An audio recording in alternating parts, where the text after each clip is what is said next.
Yo, halo semua, kembali lagi bersama gue Fatri Ibnu Hamdi di channel Bang Fatri tentunya. Dan seperti judulnya, di video kali ini gue akan sedikit membahas Manga Black Clover chapter 258. By the way, sebelum kita masuk pembahasan, gue mau ngingetin lagi nih buat kalian semua yang belum subscribe. Kalian semua yang belum subscribe dulu guys, please subscribe. Kalau udah subscribe, jangan lupa nyalain bell notification-nya, oke? Biar gak ketinggalan video-video baru dari gue.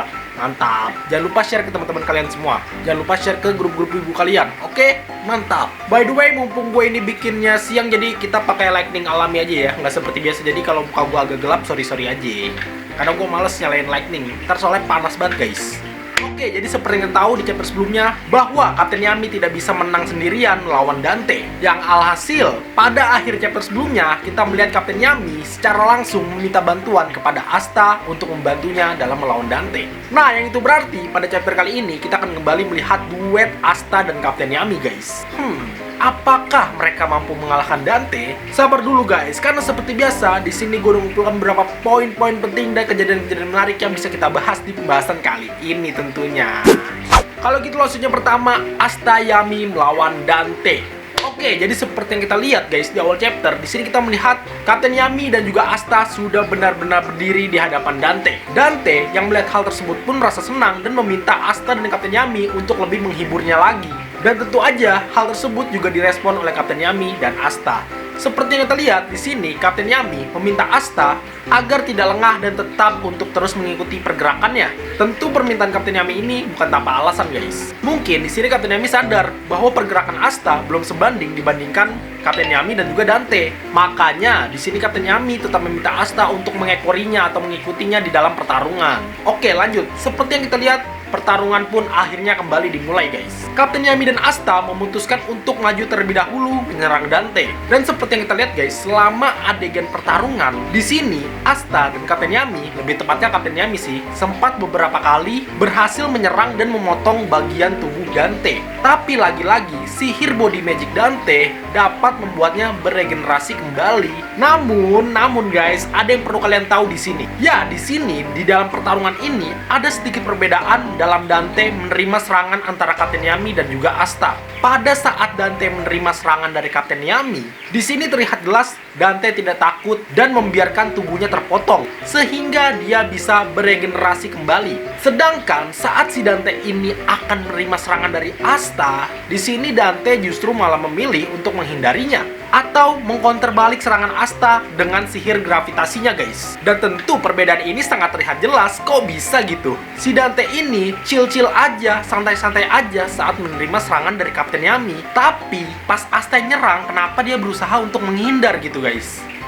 Kan aneh ya. Nah, melihat keanehan tersebut, di sini pun Kapten Yami sadar bahwa benar kuncinya ada pada kekuatan anti sihir Asta. Karena kan kita tahu ya guys, body magic atau kekuatan regenerasi Dante, mau sekuat apapun itu tetaplah sebuah elemen sihir. Dan tentunya efek regenerasi tersebut dapat dihilangkan untuk sementara dengan kekuatan anti sihir Asta. Nah, sekarang tugas mereka adalah mencari bagaimana caranya agar Asta bisa menyerang Dante. Ya karena sekarang masalahnya ada pada Asta guys. Kecepatan bertarung Asta belum bisa sebanding dengan kecepatan bertarung Kapten Yami maupun Dante. Bahkan itu pun diakui langsung oleh Astanya sendiri di chapter kali ini. Bahkan dalam beberapa kesempatan, si Asta ini harus dibantu oleh Kapten Yami agar dia bisa terhindar dari serangannya Dante.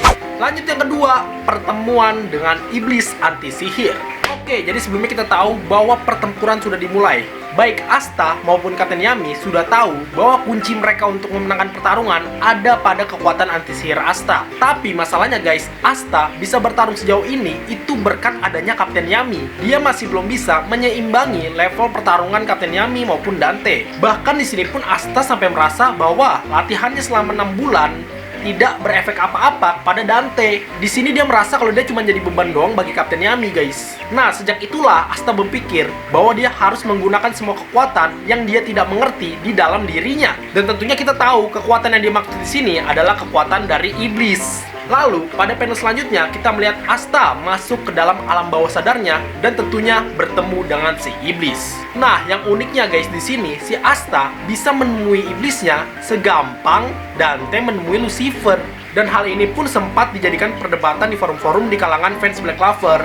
Ya sebenarnya sih guys, menurut gua ada beberapa faktor yang membuat pertemuan mereka ini terasa mudah. Salah satu contohnya adalah tekad Asta sendiri. Tekad dia untuk bisa menggunakan seluruh kekuatan yang ada di dalam dirinya. Ditambah lagi kemarahan si iblis kepada Dante ataupun Lucifer. Nah, karena saling ketertarikan inilah yang dapat membuat pertemuan mereka terasa mudah. Di sini pun Asta juga ingat betul bahwa sebelumnya mereka pernah bertemu. Di sini Asta juga mengatakan bahwa si iblis terlihat berbeda dari yang dia perkirakan. Si iblisnya sendiri pun di sini juga terlihat sudah tenang guys. Padahal sebelumnya kita tahu ya bahwa si iblis ini sendiri dalam keadaan yang sangat marah.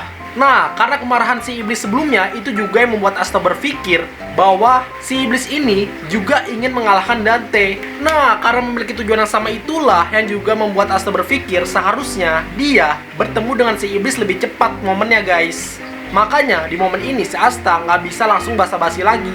Dia secara langsung meminta bantuan si iblis untuk meminjamkan kekuatannya. Dan memang itulah tujuan utama si Asta untuk bertemu dengan si iblis. Lalu, apakah Anti-Magic Devil ini akan memberikan kekuatannya kepada Asta? Sabar dulu guys, karena kita akan lanjut ke poin pembahasan selanjutnya. Kalau gitu, langsung aja yang ketiga, Asta membuka kekuatan sejati iblis atau True Demon Power. Oke, jadi pada poin pembahasan sebelumnya kita sudah tahu bahwa Asta sudah secara terang-terangan meminta bantuan kepada si iblis untuk meminjamkan kekuatannya. Si iblis yang mendengar hal tersebut pun tertawa dan gak butuh waktu lama dia langsung mengiyakan permintaan Asta. Di sini si iblis mengatakan bahwa dia akan berbagi True Demon Power atau kekuatan sejati iblis kepada Asta. Nah, kata True Demon Power atau kekuatan sejati di sini sempat memunculkan beberapa perdebatan guys. Karena sifat atau penggambaran dari kekuatan sejati ini masih belum jelas. Apakah dengan menerima True Demon Power, kekuatan anti-sihir Asta maupun kekuatan fisiknya akan bertambah? Atau justru tidak hanya kekuatannya terupgrade, tapi di sini Asta juga akan mendapatkan kekuatan baru selain anti-sihir. Kalau memang yang dimaksud dari True Demon Power ini adalah kekuatan baru guys, itu berarti Anti-Magic bisa dibilang bukan kekuatan asli dari iblis Asta. Tapi itu semua tentunya masihlah menjadi sebuah perdebatan, belum bisa kebukti guys. Kalau menurut gue pribadi ya, lebih make sense atau lebih masuk akal pendapat yang pertama sih guys. Yang dimaksud True Demon Power di sini adalah menaikkan level dari kualitas Asta itu sendiri guys. Baik dari segi kekuatan fisik ataupun anti sihirnya. Walaupun dia mendapatkan kekuatan baru, pasti nggak jauh-jauh dari kekuatan anti sihir. Atau bisa juga kita, aduh banyak bocah guys, berisik banget, sorry ya.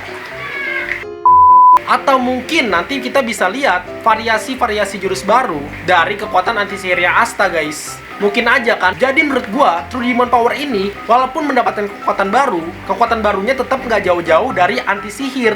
Karena kan anti sihir itu udah unik banget, ibaratnya itu udah ciri khasnya si Asta. Kalau si Asta mendapatkan kekuatan sihir atau kekuatan yang lain, menurut gua itu udah ngancurin karakternya si Asta. Karena ciri khas dia ada di Anti-Magic, yang dimana orang lain nggak punya. Oke, kita lanjut. Jadi kan sebelumnya kita tahu ya bahwa si iblis sudah mengiyakan bahwa dia akan berbagi kekuatan sejati iblis kepada si Asta. Tapi sabar dulu guys. Dalam mendapatkan kekuatan sejati iblis, ada harga yang harus dibayar. Ya, di sini si iblis mengatakan bahwa dia butuh sesuatu yang cocok sebagai gantinya. Ya, ibaratnya ini mereka sedang melakukan sebuah pertukaran guys. Lalu di sini si iblis mengatakan bahwa dia akan membuat penawaran untuk mengendalikan salah satu bagian tubuh Asta dan bertanya apakah Asta setuju dengan itu. Lalu apa sih jawaban Asta? Ya, di sini Asta mengatakan bahkan jika dia menjadi seorang iblis, dia tetap harus melampaui batasannya. Apalagi cita-cita Asta ini adalah menjadi seorang kaisar sihir.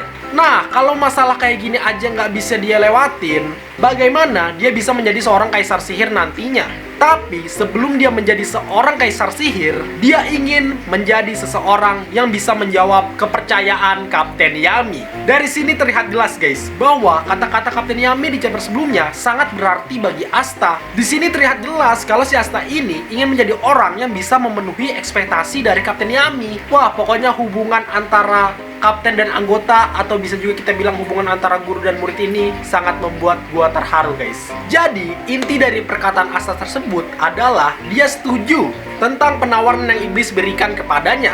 Dan benar aja pada panel selanjutnya kita melihat si iblis menjulurkan tangannya seperti ini guys. menjulurkan tangannya seakan-akan memberikan penggambaran bahwa dia telah mentransfer kekuatannya kepada Asta. Lalu, seperti apakah kekuatan sejati iblis yang diberikan ini? Kalau gitu, langsung aja kita lanjut ke nomor 5, kekuatan dan wujud baru dari mode iblis Asta. Oke, jadi sebelumnya kita sudah tahu bahwa Asta telah melakukan kontrak dengan iblisnya guys, yang dimana di dalam kontrak tersebut sang iblis akan mengambil sebagian dari tubuh Asta, dan imbalannya si Asta akan mendapatkan True Demon Power atau kekuatan sejati iblis. Nah, pada panel selanjutnya kita kembali melihat Dante yang ingin menyerang Asta dengan kekuatan Gravity Singularity miliknya. Tapi yang terjadi adalah Asta dengan pedangnya berhasil mengenai dan menghancurkan Gravity Singularity milik Dante. Bisa kalian bayangkan guys, aduh, banyak banget bocah.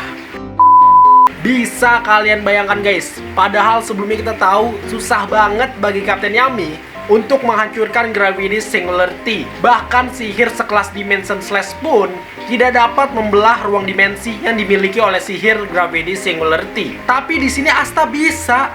Padahal kita tahu gerak serang dari Gravity Singularity ini cukup cepat. Bukan cukup lagi, bisa dibilang cepat. Tapi di sini Asta mampu menangkisnya guys. Dari sini ini aja sudah cukup membuktikan bahwa kekuatan Asta telah terupgrade. Kapten Yami yang melihat hal tersebut pun tersenyum seakan dia udah percaya bahwa Asta akan melampaui batasannya. Dan momen epicnya ada pada akhir chapter guys. Ya, seperti yang kita lihat pada akhir chapter, di sini lagi-lagi kita melihat perubahan pada mode iblis Asta.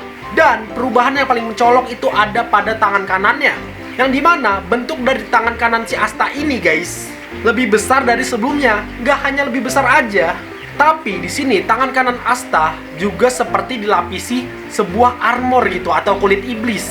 Wah, gokil parah dah pokoknya guys. Dan mungkin bagian tubuh yang diambil si iblis dalam perjanjian kali ini mungkin adalah tangan kanannya si Asta. Ya karena perubahannya yang paling mencolok ada pada tangan kanannya guys. Dan yang lebih penting lagi, dalam perubahan kali ini sekarang Asta tidak kehilangan kendali dirinya. Yang mungkin inilah pentingnya guys, inilah pentingnya sebuah kontrak iblis. Salah satu fungsinya adalah agar si Devil House atau pengguna iblisnya tidak kehilangan kesadaran diri pada saat dia banyak menggunakan kekuatan iblis. Ya kurang lebih sama lah seperti Vanica sebelumnya. Kan kita tahu ya sebelumnya si Vanica ini setengah tubuhnya telah diambil alih oleh Megicula. Tapi kesadaran Vanica sebagai manusia tetap tidak hilang guys.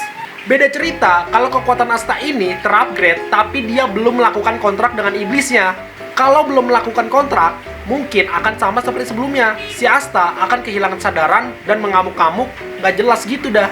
Dan gue yakin kekuatan iblis yang Asta terima ini belum sepenuhnya. Asta masih bisa mengupgrade kekuatan iblisnya, bahkan memiliki bentuk baru lagi. Tapi ingat, setiap mereka melakukan sebuah perjanjian, ada harga yang harus dibayar oleh Asta guys. Atau bisa juga dibilang akan semakin banyak tubuh yang akan dikendalikan oleh iblisnya. Ya pokoknya pada chapter kali ini gila lah guys. Kita dapat melihat kembali si Asta melakukan pertemuan dengan iblisnya. Bahkan mereka mengobrol, gak cuma sekilas-sekilas saja gitu. Dan bahkan di chapter kali ini Asta telah membuka True Demon Power atau kekuatan sejati iblis. Lalu dengan kekuatan ini apakah Asta akan menang melawan Dante? Bisa jadi guys. Tapi gue yakin sih kalau si Dante ini akan kalah, Lucifer pasti nggak akan tinggal diam. Dan mungkin si Lucifer akan muncul ke pertempuran sama seperti Megicula sebelumnya. Pokoknya patut kita tunggu guys. Ya itu aja sedikit video pembahasan gue tentang Manga Black Clover chapter 258. Terima kasih telah menonton video ini. Jika gue ada salah kata mohon maaf, dan sekiranya ada yang kurang bisa kalian tambahin sendiri di kolom komentar. Oke, dukung terus channel Bang Fatur dengan cara di subscribe, karena dengan subscribe itu artinya kalian sudah berpartisipasi dalam mengembangkan channel ini. Dan gue pun juga makin semangat bikin video ke depannya. Kalau udah subscribe, jangan lupa nyalain bel notifikasinya, oke? Jangan lupa untuk like and share juga. Terus gak ketinggalan buat follow IG gue di @fatur198 tentunya. Pokoknya stay tune terus. Tunggu video selanjutnya dan terima kasih.